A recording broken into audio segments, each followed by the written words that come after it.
Kung ang isang tao ay nagbabasketball, nagbavolleyball, o kaya nagbabike, at biglang na-aksidente, ito ba ay mako-cover ng ating SealPro? Ang sagot po dyan, depende po. Kung itong mga ito ay na-aksidente sa ginagawa nila, dahil ito lamang ay kanilang leisure or tinatawag nating hobby, ito po ay pwedeng i-cover ng ating SealPro. Pero kung ito ay isang professional sports athlete, at na-aksidente ito sa larong pinagkakakitaan niya. For example, na-aksidente siya habang siya ay nasa liga. Ito po ay hindi mako-cover ng ating SealPro. Pero kung ito ay iyong hobby lamang or iyong leisure, covered po ito ng ating SealPro. Now, in the cases of extreme sports, ano ba yung mga extreme sports na tinatawag?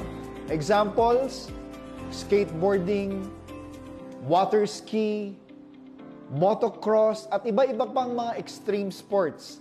Automatically, hindi po ito mako-cover ng ating SealPro kahit na ito po ay kanilang hobby lamang or pang-leisure lang. Once again, I'm your OVI Master, Christian.